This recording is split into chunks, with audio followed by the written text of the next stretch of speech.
I am Doomsvince, and this is day 198 of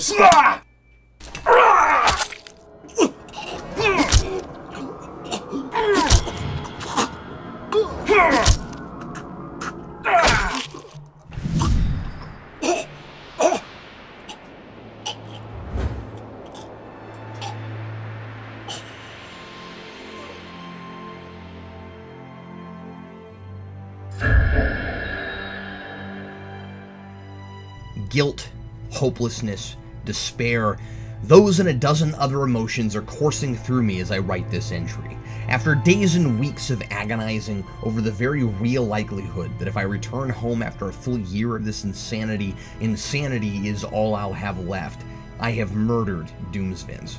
I hoped against hope that finding the flesh and blood, non-floating head version of this world that would snap me out of whatever strange reality this is. It couldn't be the real Doomsvince. It wasn't really murder, right? If the real Doomsvince had such incredible powers, why prior to this has he always resorted to stealing my keys and prank calling my friends in his nefarious plots against me?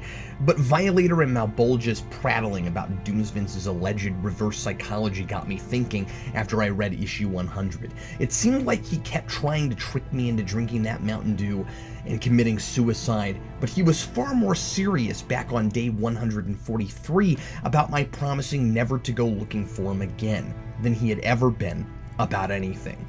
He threatened me and intimidated me. Why would he do that unless he really was out there somewhere? And why would it be so important to him unless finding him could somehow jeopardize his scheme? He is so powerful here, I never would have chanced it, except that I realized he's been inconsistent with his rules. He made me promise not only not to come looking for him, but never to leave the graveyard again. But I have defied that decree numerous times in order to rid myself of those action figures that wouldn't leave me alone. Doomsvince used to jump at any chance at all to punish me, but I haven't seen or heard from him in weeks. At first, I thought it was a new strategy of torturing me, but yesterday, I wasn't so sure. Whatever this version of Doomsvince really is, his personality is similar to the original. The out-of-character part was how brilliant his plan was, but it occurred to me that perhaps he had lost interest and become complacent. Perhaps he wasn't even reading these entries anymore or paying any attention to what I was doing. I thought if he was reading, he would have stopped me as soon as I got up and left the graveyard. But he didn't. So I snuck into the pitch, groping around in the dark with no flashlight, determined to sneak up on an unsuspecting Doomsvince. It was a terrible idea, but what choice did I have between that and becoming the intellectual equivalent to Cheese Whiz? I found and passed his rooms designed to distract me. The game room had been ransacked by the clones, and the kitchen was just as I'd left it. I found a copy of Jason playing with Spawn figures. I don't know what hurt more, walking on without saying a word, or the mental image of my son having to endure the same agony I have. I had only 2 run-ins with the zombie clones. Luckily, they're loud, so I always knew when one was near, and their senses are horrible. That must be why so many prototypes were developed before Doomsvince was created. The first pair I found, I hurried past without incident.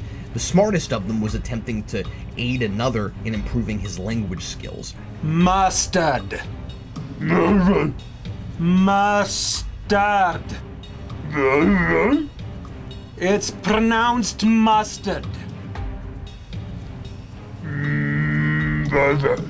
One managed to get at me from behind after I thought I had successfully skated by it unnoticed, but fueled with adrenaline and rage, I managed to subdue it. Finally, I came upon Doomsvince, sitting around just talking to himself, almost as though there was some invisible audience there. I lost all control. I didn't know I was capable of the kind of slaughter I engaged in. I thought I had shattered the illusion, peeked behind the curtain, destroyed Trelane's mirror from the Squire of Gothos, but it all remained. The void, the cemetery, and when I returned, there was a new comic book waiting there for me. I am right back where I started, except I have slayed the villain and the death trap seems to run itself. I can't risk quitting or I may still find myself in the grave despite Doomsvince's absence. It was all for nothing. Granny Blake finds herself facing a similar despair when Spawn, back from hell, embraces his old insensitivity and rash impulsiveness, proceeding to tell her how everything she believes about God and heaven is wrong, and how monumentally depressing and pointless existence really is. This issue serves as the single most wrist-slitting inducing recap I've ever read. It's clearly designed to catch new readers up to speed. Yeah, hook them with this nihilistic rant about how there is no good and evil, heaven and hell, split souls right down the middle, so it doesn't matter if you're good or bad or what you believe in.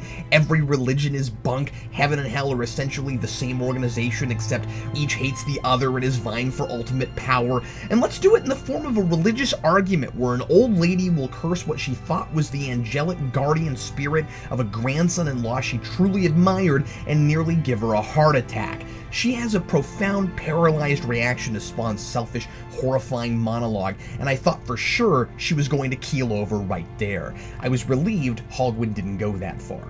Granny has had the same firm belief system her whole life, and whether she's wrong or not, I agree with her that Spawn is horrible for trying to shatter it. He tells Cog he did this to her because things are so complicated and he had to cut his last tie to humanity. Why did he have to do that? Oh, and why isn't Kong on the run anymore? What happened to that sad, pathetic fisherman thing? Yes, Granny's living in denial, but who can blame an old blind lady for holding on to hope for the rest of the time she has left? She's strong in her convictions, wise, brings joy to all she meets. Can't say the same for Spawn. I'm not saying Spawn should adopt her viewpoint when he knows it's untrue, but I can't figure out why he's suddenly freaking out and actively trying to hurt an old woman's feelings just to provide some convenient synopses of recent events. Spawn is now the rightful ruler of the 8th Circle of Hell. Instead of brooding about how complicated everything is, why not embrace that new role and try to change things for the better? I mean, that's an enormous amount of power. Yeah, he doesn't want to be Hell's pawn anymore, and he hates both sides, but his reaction is ridiculous because he knew this was going to happen when he went off to kill Malbolgia. He succeeded at what he set out to do, and now he's back to moping. This is a huge character regression. He's even back to talking like he still thinks of himself as Al Simmons. Cog suggested a while back that taking Bolgi's place might change everything, give him the power to do real good. Cog said it would be in your purview to end the Great War with Heaven and to release all souls held captive in the lower depths. You could bring peace and salvation to this world, but you would have to remain alone in hell for eternity, ruling as its sovereign, the ultimate sacrifice. So why doesn't Spawn even consider doing that? Have the rules changed now that we've decided there is a real devil beyond Malbolgia? Obviously the real reason is because we've got to have more comic books.